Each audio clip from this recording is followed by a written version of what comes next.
Engineering చదివితే మంచి job వస్తుందని చాలామంది భావిస్తారు. అందుకే ఎక్కువ మంది తమ పిల్లలను ఇంజనీరింగ్ చదవడానికి ఆసక్తి చూపిస్తారు. అయితే ఇంజనీరింగ్ చేస్తేనే నిజంగానే జాబ్ వస్తుందా? వస్తుంది. కానీ ఇప్పుడున్న మార్కెట్లో ఫ్రెషర్కు జాబ్ వచ్చినా వేతనం మాత్రం చాలా తక్కువగా ఉంటుంది. అది కూడా మీరు చుట్టూ చూసే డ్రైవర్లు, డైలీ లేబర్ కంటే తక్కువగా ఉంటుంది. తాజాగా ఓ టెక్ దిగ్గజ సంస్థ ఫ్రెషర్ల కోసం ప్రకటించిన వేతనం చూస్తే ఆ జాబే వద్దనుకోవడం ఖాయం. అసలు ఎందుకు జాబ్ మార్కెట్ కుదేలవుతుంది? ఎందుకు దశాబ్దం ఫ్రెషర్లకు ఇచ్చే వేతనాన్ని కంపెనీలు ఇప్పటికీ అమలు చేస్తున్నాయి? ఇంజనీరింగ్ చేసిన 80% మంది ఎందుకు ఉద్యోగాలను పొందలేకపోతున్నారు? Watch the story. 20,000 టెక్కీగా పనిచేయాల్సిందేనా? కాగ్నిజెంట్ ఆఫర్ ఎందుకు తక్కువగా ఉంది? ఫ్రెషర్లకు భారీ ప్యాకేజీలు ఎందుకు రావడం లేదు? ఇంజనీరింగ్ పూర్తి చేశారా? జాబ్ కోసం ఎదురు చూస్తున్నారా? అవును అనుకుంటే మీకోసం టెక్ దిగ్గజ సంస్థ కాగ్నిజెంట్ ఎక్సైటింగ్ ఆఫర్ ఇస్తోంది. ఈ ఆఫర్ నిజంగానే బాగుంది. ఫ్రెషర్లకు కాగ్నిజెంట్ 2.5 లక్షల రూపాయలు ఆఫర్ చేస్తోంది. వినడానికి బాగుంది కదా? అప్లై చేయడానికి పరిగెత్తకండి, ఒక నిమిషం ఆగండి. నెలకు 2.5 లక్షల రూపాయలు ఇస్తుంది అనుకుంటే మీరు పప్పులో కాలేసినట్టే. ఏడాదికి 2,52,000 రూపాయల్ని కాగ్నిజెంట్ చెల్లించనుంది. అంటే నెలకు 20,000 రూపాయల చొప్పున వేతనంగా చెల్లిస్తుందన్నమాట. ఇందులో ప్రావిడెంట్ ఫండ్, ఇన్సూరెన్స్ విషయాలను మర్చిపోకండి. అవి కట్ చేసుకోను వచ్చే జీతం 20,000 కంటే తక్కువే సుమా.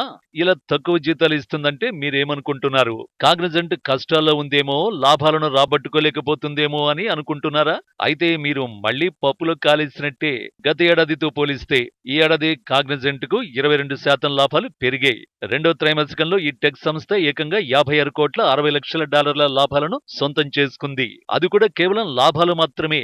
కానీ ఉద్యోగులకు మాత్రమే 20,000 రూపాయల కంటే తక్కువ జీతాన్ని ఇవ్వాలని నిర్ణయించింది. అది కేవలం ఖర్చులకు మాత్రమే సరిపోతుంది. కాగ్నిజెంట్ ఇండియా హెడ్ క్వార్టర్ చెన్నైలో ఉంది. తమిళనాడులో సగటు జీవన వ్యయం ఎంతుందో తెలుసా? చెన్నైలో 19,000 నుంచి 32,000 మధ్య సగటు లివింగ్ కాస్ట్ ఉంది. మనిషి జీవించడానికి కనీసం అవసరమైన డబ్బు అన్నమాట. విలాసాలుండవు, సెలవులు లేవు, పెట్టుబడులకు అవకాశమే లేదు. అది కూడా ఇంజనీరింగ్ డిగ్రీ పూర్తి చేసిన తర్వాత పొందే జీతం కేవలం 20,000 రూపాయలన్నమాట. అయితే ఇతర ఉద్యోగాలతో పోల్చి చూద్దాం. భారతదేశంలో డ్రైవర్ కు నెలకు కనీసం 25,000 రూపాయలు చెల్లిస్తారు. ఇంటి పని చేసేవారికి సగటున వేతనంగా 20,000 రూపాయలు ఇస్తున్నారు. అయితే ఆయా ఉద్యోగాలను కించపరచడం ఇక్కడ ఉద్దేశం కాదు. ప్రతి పనికి ఎంతో కొంత గౌరవం ఉంటుంది. ఈ ఉద్యోగాల్లో ఎదుగు బొదుగు ఉండదు. అందుకే చాలా ఏళ్ల నుంచి డ్రైవర్ అదే జీతాన్ని పొందుతున్నాడు. కానీ ఇంజనీర్లకు అలా కాదు. ప్రమోషన్లుంటాయి, వేతనాలు పెరుగుతాయి. నైపుణ్యం తేడాను, పెట్టుబడిని చూడండి. ఇంజనీరింగ్ కోర్సు 4 ఏళ్లు ఉంటుంది. మీరు ఎంచుకున్న కాలేజీని బట్టి కోర్సు పూర్తయ్యే వరకు కనీసం 3 నుంచి 20 లక్షల రూపాయలు వెచ్చించి ఉంటారు. సాధారణంగానే మంచి ప్యాకేజీని అంచనా వేస్తారు. అయితే ఎందుకు భారీ ప్యాకేజీలను ఫ్రెషర్లు పొందడం లేదు? దీనికి 2 కారణాలున్నాయి. మొదటిది ఓవర్ సప్లై. ఏటా భారత్ 20 లక్షల మంది ఇంజనీర్లను ఉత్పత్తి చేస్తోంది. కానీ భారత ఆర్థిక వ్యవస్థ వారందరికీ అవకాశాలు కల్పించలేకపోతోంది. ఇంకా సింపుల్ గా చెప్పాలంటే 20 లక్షల మంది ఇంజనీర్లకు సరిపడా ఉద్యోగాలు లేవన్నమాట. అయితే ఇక్కడ ఇంజనీరింగ్ డిగ్రీ పొందడంతోనే ఉద్యోగం సంపాదించడం చాలా కష్టం. ఉద్యోగాన్ని పొందేందుకు అవసరమైన నైపుణ్యాలు తప్పనిసరి. 2020లో వచ్చిన ఈ నివేదికను ఒక్కసారి పరిశీలిద్దాం. దేశంలో 80% మంది ఇంజనీరింగ్ పూర్తి చేసిన వారికి ఉద్యోగాలు రావడం లేదు. కేవలం 2.5% మందికి మాత్రమే ఆర్టిఫిషియల్ ఇంటెలిజెన్స్ నైపుణ్యాలు ఉన్నట్టు నివేదిక తెలిపింది. ఇక కేవలం 5.5% మందికి మాత్రమే బేసిక్ ప్రోగ్రామింగ్ స్కిల్స్ ఉన్నట్టు తెలుస్తోంది. వారు మాత్రమే ఉద్యోగాలను పొందుతున్నారు. కానీ వారికి కూడా వేతనాలు మాత్రం చాలా తక్కువగా ఉంటున్నాయి. తక్కువ జీతాలు ఉండడానికి ఇది ఒక కారణం మాత్రమే. రెండో కారణం ఏంటంటే కార్పొరేట్ కల్చర్. ఇది కేవలం కాగ్నిజెంట్ మాత్రమే కాదు, దేశంలోని ఇతర టెక్ దిగ్గజ సంస్థల్ని కూడా చూడండి. 2013లో ఫ్రెషర్లకు టీసీఎస్ 3,20,000 రూపాయల ప్యాకేజీని ఇచ్చింది. ఇప్పుడు టీసీఎస్ ఎంత ప్యాకేజీని ఫ్రెషర్లకు ఇస్తోందో తెలుసా? ఎగ్జాక్ట్లీ 2013 నాటి ప్యాకేజీని కొంచెం మార్చి ఇస్తోంది.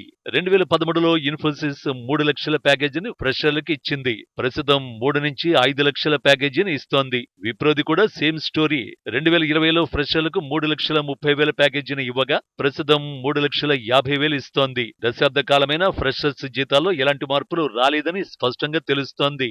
రూపాయి విలువ పడిపోయింది. నిత్యావసరాల ధరలు, రెంట్లు భారీగా పెరిగిపోయాయి. కానీ శాలరీలు ఏమాత్రం మారడం లేదు. కానీ కంపెనీలో టాప్ బాస్ల జీతాలు కూడా పెరగలేదు అనుకుంటే పొరపాటే. వాళ్ళ కథ చాలా భిన్నంగా ఉంటుంది. భారత్లో అత్యధిక జీతాన్ని తీసుకుంటున్న సీఈఓ ఎవరో తెలుసా? కాగ్నిజెంట్ బాస్ గత ఏడాది కాగ్నిజెంట్ సీఈఓ 186 కోట్ల రూపాయల్ని జీతం కింద అందుకున్నాడు. ఎందుకంత జీతం అంటే ఆయన భారత్లో వాణిజ్య కార్యకలాపాలు విస్తరించారు. నిజానికి తాజాగా కాగ్నిజెంట్ హైదరాబాద్ లో కొత్త కార్యాలయాన్ని కూడా తెరిచింది. సో ప్రస్తుత సీఈఓ నాయకత్వంలో కంపెనీ వృద్ధి చెందుతోంది. ఇది శుభ పరిణామమే. సమస్య ఏంటంటే ప్రయోజనాలు ఏమాత్రం తగ్గడం లేదు. లాభాలు పెరిగితే వాటాదారులు టాప్ బాసులకు మేలు జరుగుతుంది. ఒకవేళ లాభాలు పడిపోతే మాత్రం ఉద్యోగులు ఇబ్బందులు ఎదుర్కోవలసి ఉంటుంది. కొందరిని ఉద్యోగుల నుంచి తీసేయొచ్చు, మరికొందరి జీతాలు తగ్గించొచ్చు. అయితే ఇలాంటి సమస్య కేవలం భారతదేశానికే పరిమితం కాలేదు. పశ్చిమ దేశాల్లో ఈ సమస్య మరింత దారుణంగా ఉంది. అయితే దీని గురించి మనం ఏం చేయగలం అన్నదే అసలు ప్రశ్న. కంపెనీల వ్యవహార శైలికి సంబంధించి కొన్ని పరిష్కారాలను ప్రభుత్వాలు చేపట్టాల్సి ఉంటుంది. ఇంజనీర్లకు నైపుణ్యాల కొరత ఉంటే వారికి సరిచేయాల్సిన అవసరం ఉంది.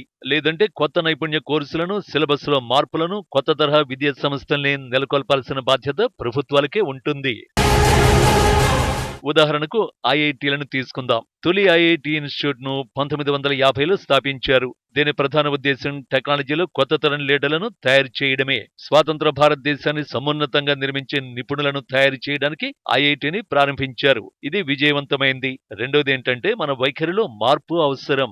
ఎక్కువ జీతాన్ని ఆశించడం నేరమేమీ కాదు, నమ్మక ద్రోహం అంతకన్నా కాదు. ఇది కేవలం మీకోసం చేస్తున్న ప్రయత్నమే. అదే సమయంలో మీకు ఉన్న నైపుణ్యాలను తప్పకుండా పెంచుకోవాల్సిందే. ఈ రోజుల్లో కేవలం డిగ్రీ ఉంటే ఏమాత్రం ఉద్యోగాలు లభించవు. నైపుణ్యాలు ఉన్నవారిని నియమించుకునేందుకు కంపెనీలు ఇష్టపడుతున్నాయి.